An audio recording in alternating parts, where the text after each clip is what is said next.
Yes, folks, one black man dies. Yes, one. Yes, one black man needlessly dies at the hands of the police and all hell breaks loose. And what's even more vulgar than George Floyd's heinous death is how it's been hijacked by radical left-wing thugs like Antifa and politicians like Jacinda Ardern. So I hope you're not buying it, folks. I hope you're not buying the lie that all of these protests around the world are about compassion and the solidarity with George Floyd and other black people, when it couldn't be further from the truth, when it's all about stoking the racial divide and taking down the taking down of Donald Trump, the arch enemy of the global communists like Jacinda Ardern. Anyway, today I'll start this off with a protest in Auckland.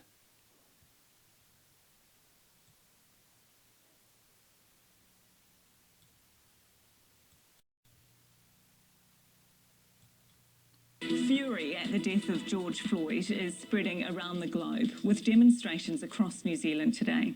Thousands took to the streets this afternoon protesting against police brutality and racism towards black people.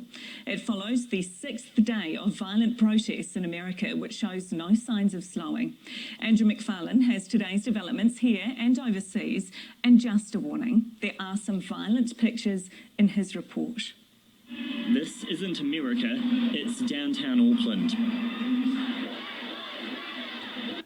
Yeah, so the first thing you'll notice is this. These are all kids, the same climate alarmist kids. Yeah, social distancing out the door, 100 crowd size out the door, police arrests out the door, COVID-19 out the door. Now listen to Jacinda Ardern trying to explain away that.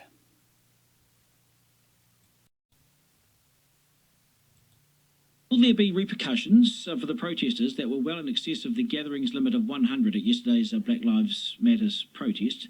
You can see why they protested, but they shouldn't have protested, should they? A big group like that. Joining us now to answer is Prime Minister Jacinda Ardern. Prime Minister, g'day, good morning. Good morning. That protest, it was disrespectful to other New Zealanders, wasn't it, who have completely followed the rules. Businesses have gone to the wall, people have lost their jobs, yet they go up Queen Street, in front of Parliament, untouched. Why? Duncan, I think you actually captured it in your opening comment that everyone can absolutely understand the sentiment, but it was a breach of the rules. And they're there for a reason. You know, I don't want to stop peaceful protest as much as I don't want to stop larger funerals and larger weddings and all of the things that people have been giving up over this period of time. But the rules are there for a reason. They're there to keep us safe. You dirty, filthy liar. You knew about this protest 2 days earlier and you didn't try to stop it. It was advertised on one of your TV channels.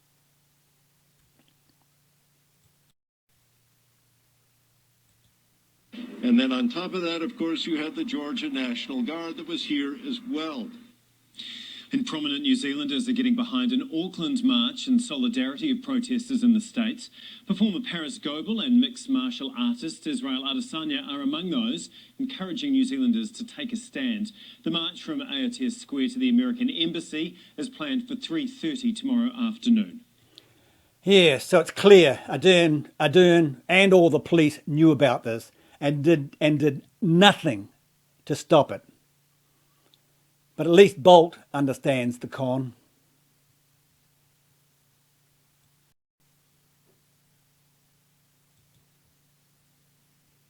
But why then these massive riots? Well, of course, some of it's genuine anger about what was done to George Floyd. I'm angry. A lot of it, though, is politics, using Floyd as a symbol, an excuse. It's a kind of racism. Now this white police officer symbol of all whites, of all police. Now we're told that the protesters want justice for Floyd. Well, they don't give justice a chance. The officer with his knee on Floyd's neck, he was charged on Friday with murder. So what more do these protesters want? What specifically is the demand that authorities can give in to? In fact, some of the protesters seem to be more interested in a moral performance. Virtue signalling. People are using this opportunity to show their supposed goodness, their superior morality. They are not interested in justice for Floyd. They're interested in seeming good. They're not interested in the facts. They're not interested in waiting to see what justice actually does in this case. They want what happened to him cut and dried. That's it, shocking, and now here's my performance. And that's one reason why so many of the people arrested are actually white. Other protesters, also mainly white, are leftist radicals or Antifa street fighters who hate capitalism, hate police, and have used this excuse to wage their revolution, symbolised by all those burning police cars everywhere. They even burned down the police headquarters of the officer who arrested Floyd. Then there are also the activists, including politicians, who are using this as a weapon against Donald Trump, to bring him down. Yeah, and that's exactly what Jacinda Ardern is doing. She's trying to take Donald Trump down. And she's stoking the racial divide. She's promoting this.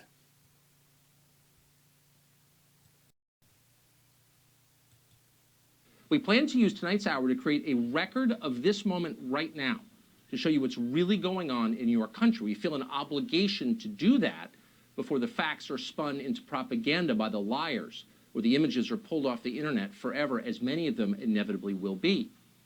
We're going to begin tonight with where my family lives and has lived for 35 years, in the northwest quadrant of Washington, D.C. This is called Mack Market. It's on MacArthur Boulevard, which is named after General MacArthur during the war. It's our neighborhood store. It's walking distance from my house. People meet there every morning for coffee. Kids come after school for candy. It's as close to a community gathering spot as we have. The market is run by the Kim family. The Kims are immigrants from Korea. They are revered in our neighborhood for their decency and their hard work. When they lost their son several years ago, the neighbors grieved for them. The Kims are not political. They've never hurt anyone. They only make things better. But last night, the mob came for their store. At 1 a.m. this morning, Mr. Kim was kneeling alone on the sidewalk trying to salvage what he has spent his life building. Scenes like this played out in hundreds of neighborhoods across this country, maybe yours. Here are a few. In Columbia, South Carolina, a man called the police when things began to fall apart. Rioters saw him call. They surrounded that man and they beat him. Onlookers laughed as he was pummeled. Oh, hell no. They about to get on his... Oh, Lord! Oh, no! What the fuck? Damn! In Rochester, New York, a group of 8 men smashed the windows of a jewelry store. A couple who lived above the shop emerged to confront them. Both of them were viciously beaten with a ladder and a 2x4.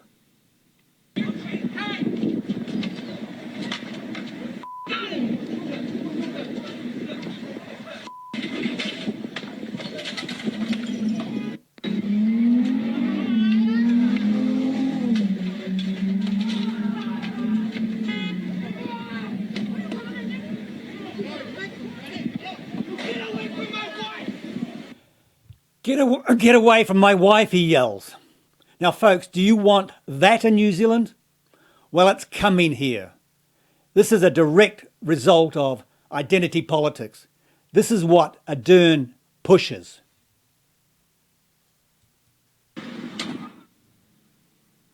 In Dallas, a man armed with what appeared to be a sword did his best to defend a business from looters.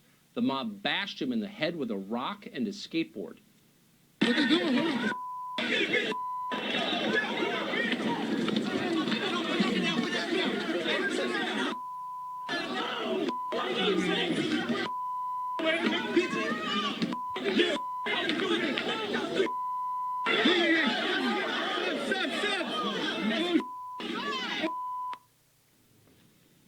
It's hard to watch. In San Jose, rioters with crowbars stormed the highway and attacked vehicles trying to pull drivers from their cars.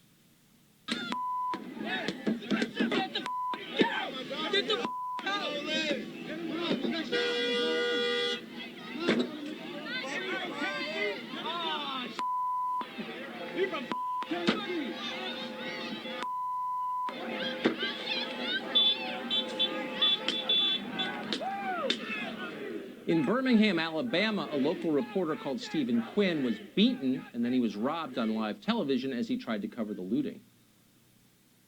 That is the horrible scene that you see right there as we're wanting to make sure that Stephen is all right. In Portland, Oregon, a man was beaten apparently for daring to carry an American flag in public. He never released the flag, by the way. Done with people like you. I have an opinion.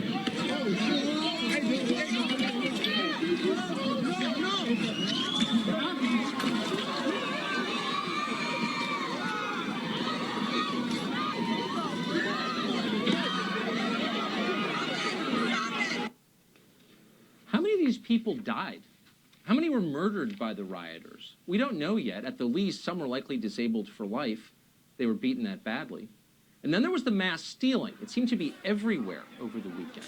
In Buckhead, an upscale part of Atlanta, rioters stole a Tesla from a dealership and drove it through an indoor mall, just to underscore how completely out of control things were. In Portland, Oregon, mobs looted Louis Vuitton, Apple, and Chase Bank, among many others. They often set fires as they left.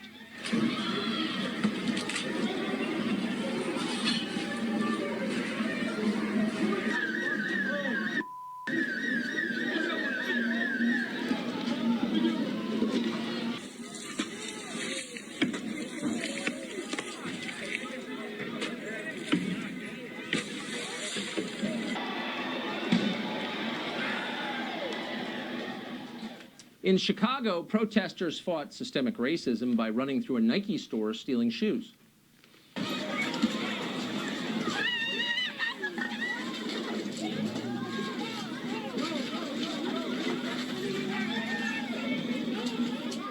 And in Washington, D.C., a federal city surrounded by military bases and protected at all times by the single highest concentration of law enforcement in the world, criminals operated with apparent impunity in the streets. They looted Georgetown last night. They smashed the windows in federal buildings. They desecrated virtually every war memorial in the city a week after Memorial Day. And then, as you likely know, last night they set fire to St. John's Episcopal Church, a 200-year-old building that has welcomed every American president since James Madison. It's right across the street from the White House. For people stuck inside anywhere during this insanity, the sick, the elderly, the powerless, the experience was terrifying. Listen to this woman from Minneapolis. How was last night? Scary. They went straight to Office Max, the dollar store, and every store over here that I go to. I have nowhere to go now.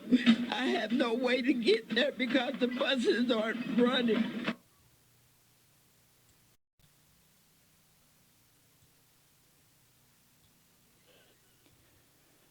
Yes, they end up hurting their own, but that doesn't matter, so long as they get their free Nikes and cause anarchy in the process. And without question, folks, this anarchy is on its way here.